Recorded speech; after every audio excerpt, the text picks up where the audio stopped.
అందరికీ నమస్కారం. కథామృతాల్లో ఈరోజు డి కామేశ్వరి గారు రచించిన ఊరికి ఉపకారం కథను విందామా?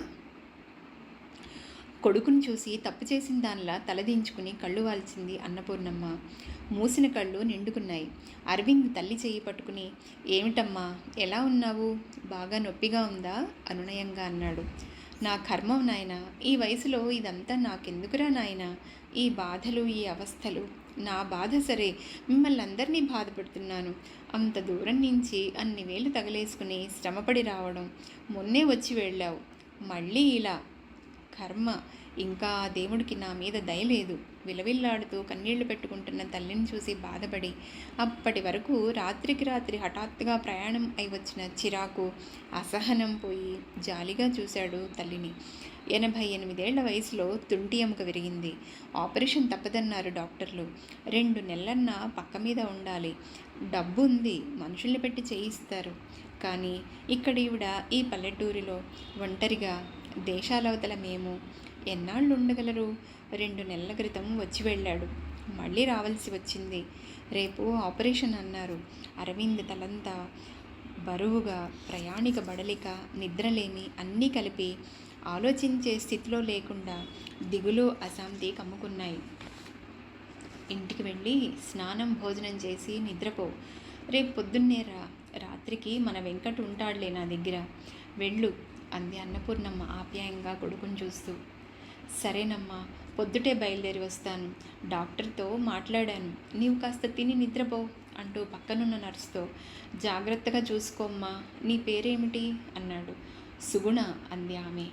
మీరేం వరీ కాకండి, నేను చూసుకుంటాను భరోసా ఇచ్చింది. తల్లికి 24 గంటలు తోడుగా ఉండేందుకు సుగుణను కుదిర్చారు. పద నరేష్, వెడదాము. పక్కనున్న చిన్నాన్న కొడుకుని తీసుకుని బయటికి వెళ్ళాడు అరవింద్. సారీరా, మీ అందరికీ ట్రబుల్ ఇవ్వడం తప్పట్లేదు. సిటీలో ఉన్న మీకు ఈ ఆసుపత్రి బంధువులు తప్పట్లేదు, కారులో వెడుతూ అన్నాడు. అలా మాట్లాడకన్నయ్య, బంధువులు ఉన్నది ఎందుకు? ఇలాంటప్పుడు కాకపోతే ఇంకెప్పుడు ఆదుకుంటాము? పెద్ద దొడ్డమ్మ మమ్మల్ని అందరినీ స్వంత పిల్లల్లాగా చూసేది. ఆవిడికి అవసరం వచ్చినప్పుడు ఈ మాత్రం కూడా చేయలేమా మేము? అన్నాడు నరేష్. అంబులెన్స్ పట్నం పొలిమేరలు దాటి పల్లెబాట పట్టింది.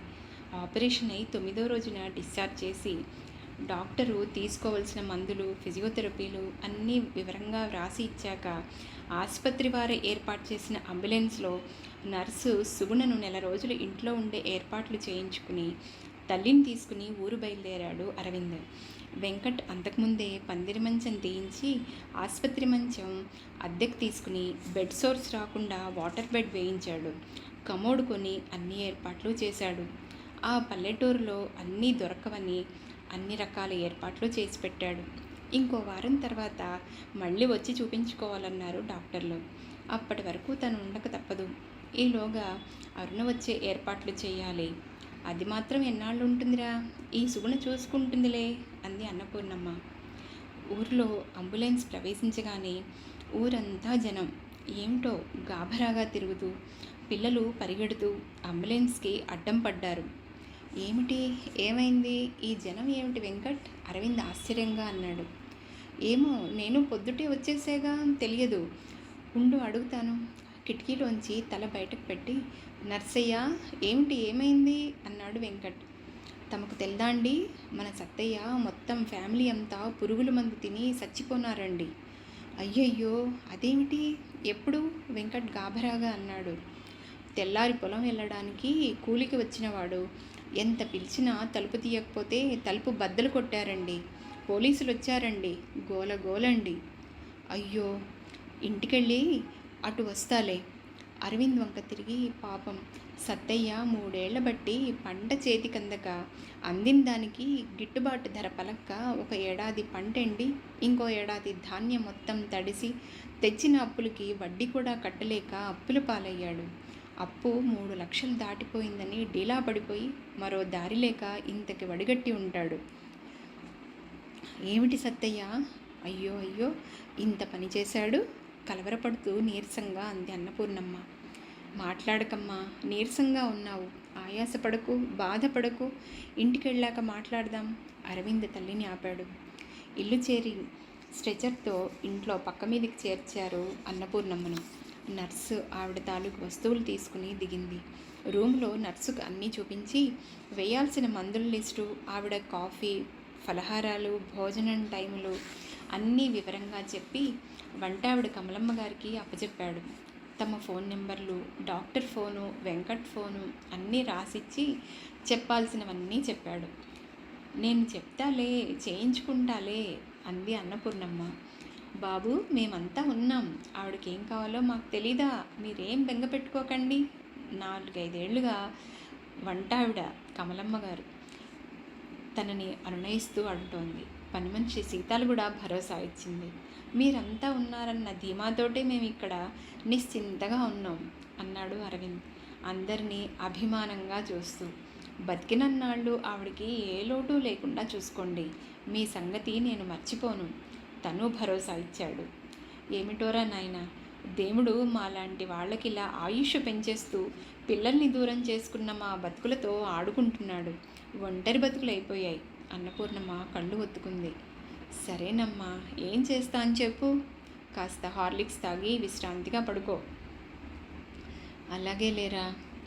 వెంకట్, ఒక్కసారి వెళ్ళి సత్తయ్య సంగతి కనుక్కురా బాబు. అన్ని విధాల రైతు బతుకులు చితికిపోయాయి. ఏది సబ్సిడీ అంటారు, ఏ మూలకది? ప్రతి ఏడు ఏదో ఒకటి వాళ్ళ పొట్ట కొట్టడానికి ఆవేదనగా అంది. నీవు పడుకో అత్తయ్య, నేను కనుక్కుంటాలే అన్నాడు వెంకట్. మర్నాడు ప్రొద్దున్న అరవింద్, వెంకట్, కాసేపు మీరిద్దరు కూర్చోండి, మీతో మాట్లాడాలి అన్నారు అన్నపూర్ణమ్మ. నిన్న రాత్రంతా ఆవిడికి నిద్ర పట్టలేదు.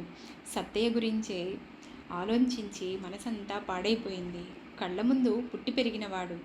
ఊరంతా ప్రతి గడప, ప్రతి మనిషి ఆవిడికి తెలియని వాళ్ళు లేరు. 75 ఏళ్ల అనుబంధం. ఊరంతటికీ పెద్దమ్మగారే ఆవిడ. ఏ ఇంట ఆడపిల్ల పెళ్లి జరిగినా పుస్తే పట్టుచీర పంపాల్సిందే.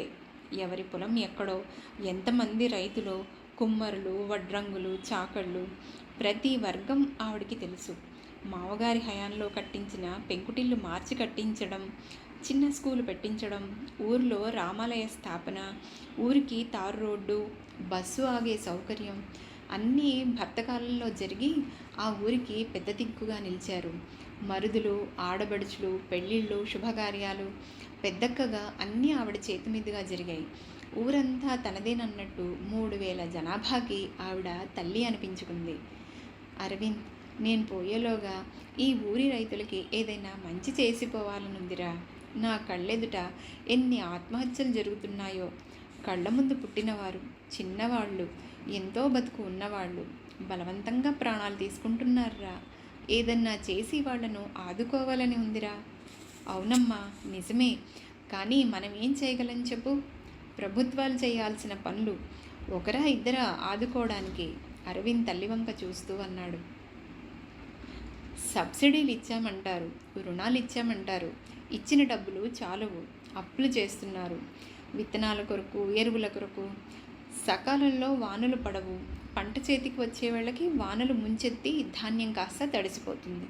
వడ్డీలు పెరిగి అప్పుల భారం పెరుగుతోంది. పంట చేతికొస్తే దళారులు దోపిడీ, గిట్టుబాటు ధర పలకదు.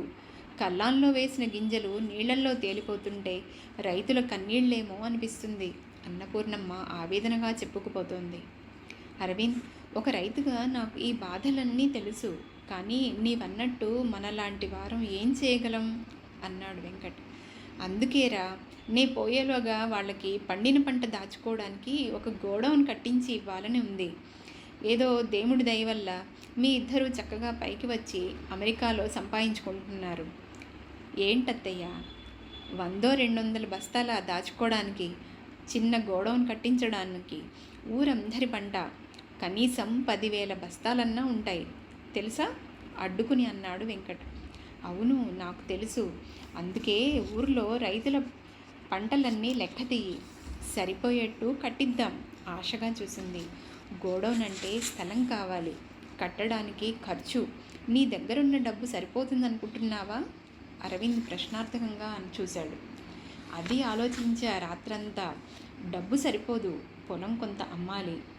అంతకంటే నీవు ఒప్పుకుంటే ఆరాటంగా చెప్పబోతూ ఆగిందావిడ. ఏంటి చెప్పు, నీ మనసులో మాట ఏంటో చెప్పు అరవింద్ అన్నాడు. అదే, పొలం అమ్మడం కంటే ఉన్న 5 ఎకరాల్లో మీరిద్దరూ చెరి 2 ఎకరాలు తీసుకుని ఆ ఎకరం పొలం మనల్ని నమ్ముకుని బతికే మన రైతుకిద్దాం. ఈ ఇల్లు పాతబడింది. ఈ ఊరిలో అమ్మను, పెద్ద ధర రాదు. మీరా ఇక్కడ ఉండరు. నా తర్వాత ఎలాగో అమ్మి పారేస్తారు. అంచేత ఈ ఇల్లు రైతులకి పంట దాచుకోవడానికి ఇద్దాము.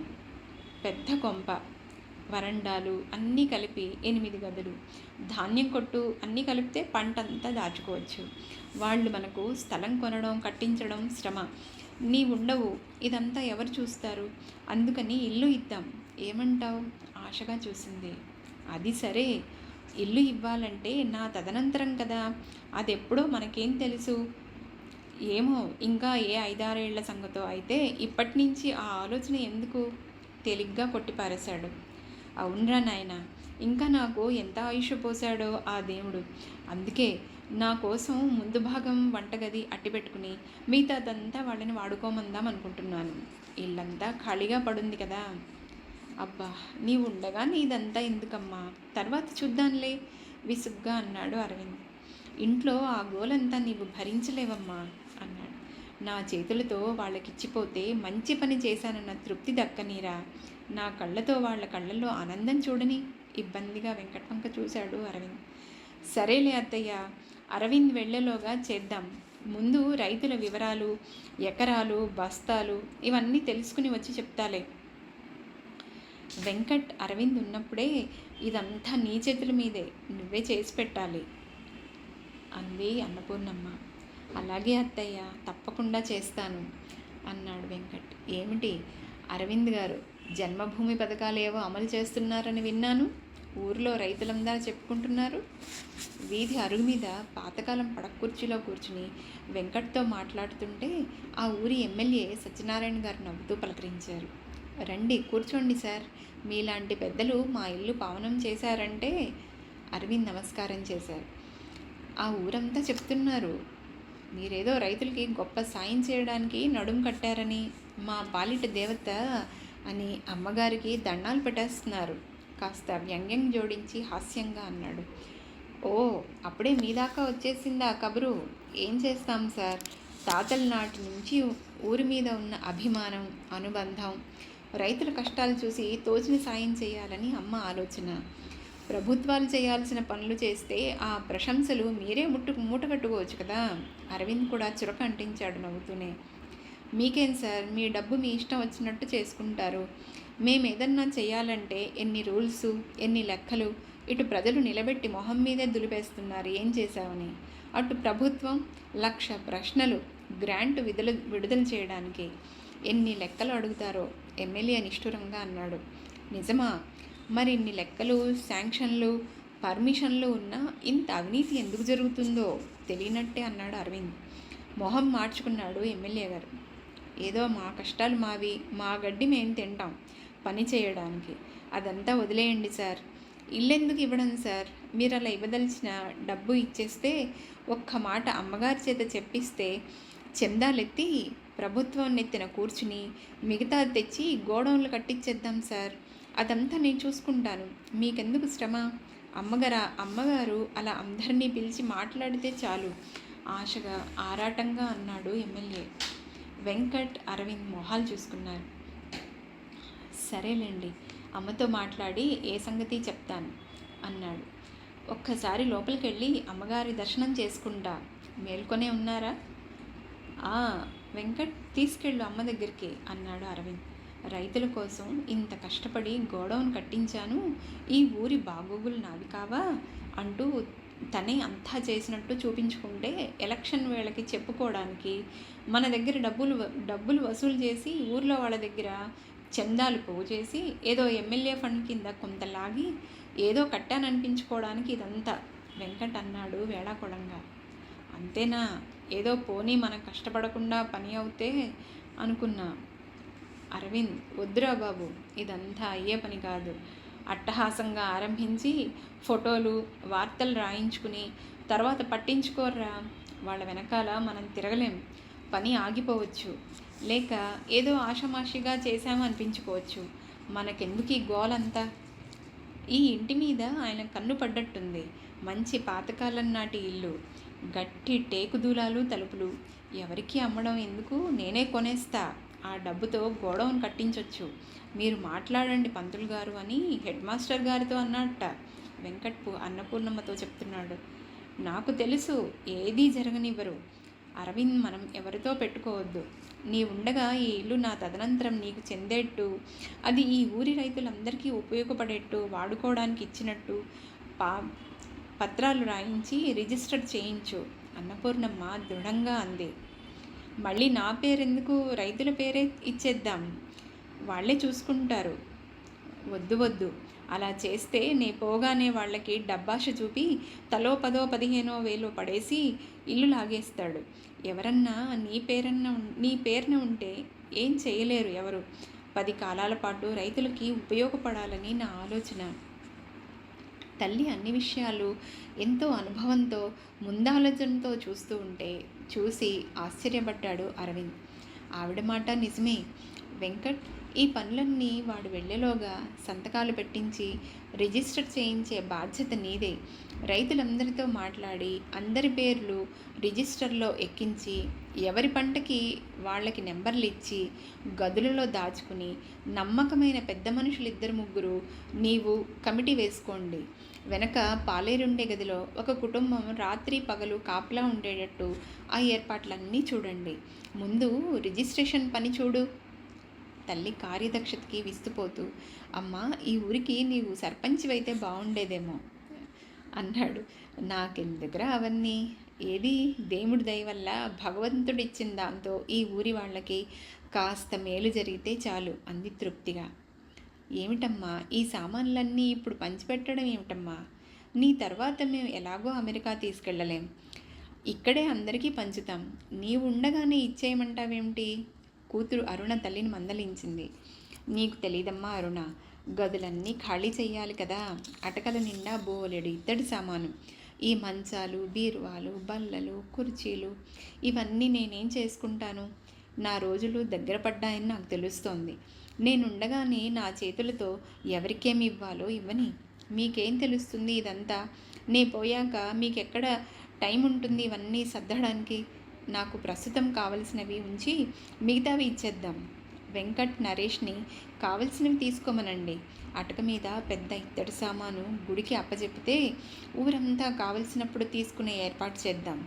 బీరువాలు, బల్లలు, కుర్చీలు లాంటివి స్కూలుకి, పంచాయతీ ఆఫీస్కి ఇవ్వండి. రైతులకి, మన కూలీలకి మామూలు వంట సామాను, చిన్న చితక సామాను, పరుపులు అందరికీ పంచి ఇద్దాం. నా పట్టు జరీ చీరలు నీవు, వదిన, వెంకట్, నరేష్ వదినలు ఎవరికి కావలసినవి వారు తీసుకుని మిగతావి పూజారి భార్య, స్కూల్ మాస్టర్ల భార్యలు, పొలంలో ఆడవాళ్ళకి బట్టలు పంచండి. నా దేవుణ్ణి నా తదనంతరం గుడికి అప్పచెప్పండి. అప్పగింతలు పెడుతూ అన్నీ వివరించింది అన్నపూర్ణమ్మ కూతుర్ని కొడుకుని కూర్చోబెట్టుకుని. ఏమిటమ్మా ఈ సామాను తీసిన కొద్దీ వస్తున్నాయి అలసిపోతూ అన్నాడు అరవింద్. మరి 100 ఏళ్ల సంసారం, సామాన్లు తరాలు వాడుకునేవారు ఇదివరకు. ఇప్పట్లా పిల్లలంతా తలో చొట్టుకి పోకుండా అంతా కలిసి ఉండేవారు. మీ తాతల దగ్గర నుంచి పడి ఉన్నాయి గుండిగలు, గంగాళాలు, ఇత్తడి పాత్రలు. ఊరంతా పెళ్ళిళ్ళకి ఇక్కడి నుంచే పట్టుకెళ్ళేవారు. ఒక్కో సంతానం పెరుగుతూ ఉంటే గదులు పెరిగాయి, సామాను పెరిగింది. మరి ఇంకా మరుదులు, ఆడపడుచులు కొన్ని పట్టుకెళ్ళారు. ఇప్పుడు ఇంకా అమెరికా నచ్చాక ఎవరికి కావాలి ఇవి? అందుకే ఎవరికన్నా ఇచ్చేస్తే సంతోషంగా వాడుకుంటారు. అన్నయ్య, ఈ మంచాలు, సోఫాలు, బీరువాలు టేకు కర్రవి, ఇంకా పాలిష్ మెరుస్తోంది. అమెరికా కాకపోతే తీసుకుని వెళ్ళేవాళ్ళం. ఈ రవివర్మ పెయింటింగ్లు కొత్త పాత వాటికి పాలిషింగ్ చేయిస్తే మనం తీసుకుందాం. అలాంటి నాణ్యత ఇప్పుడు లేనే లేవు అంది అరుణ. 10 మంది పనివాళ్ళు అరవిందు, అరుణ, వెంకట్ పర్యవేక్షణలో కుర్చీ వేసి కూర్చుని ఎవరికేది పంపాలో పంపేసరికి సాయంత్రం అయింది. ఊరంతా వచ్చి తమకి కావలసినవి పట్టుకుపోతుంటే అన్నపూర్ణమ్మకి తృప్తిగా అనిపించి సంతోషపడిపోయింది. రోజంతా పనిచేసిన అందరూ అలసిపోయి ఆ రాత్రి గాఢ నిద్రపోయారు.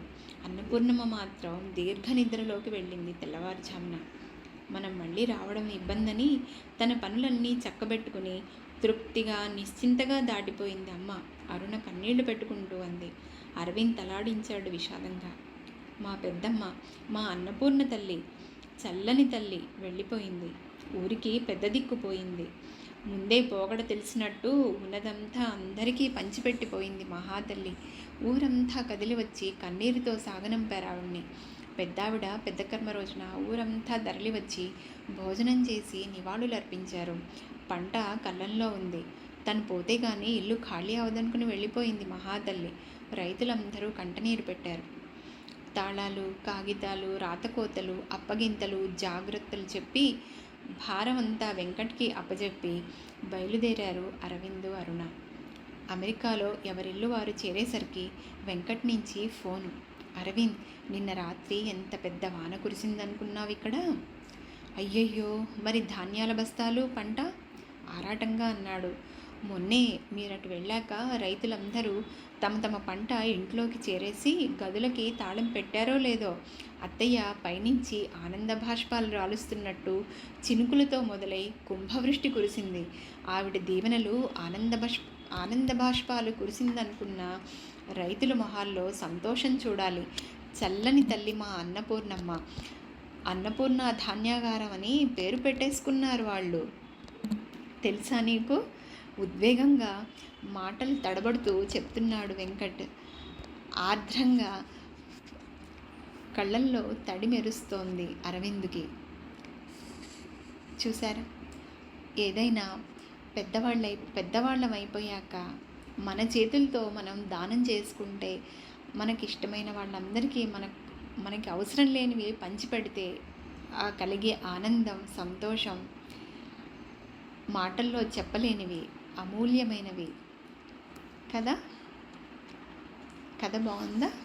రేపు మళ్ళీ ఇంకో మంచి కథతో మీ ముందుకు వస్తాను.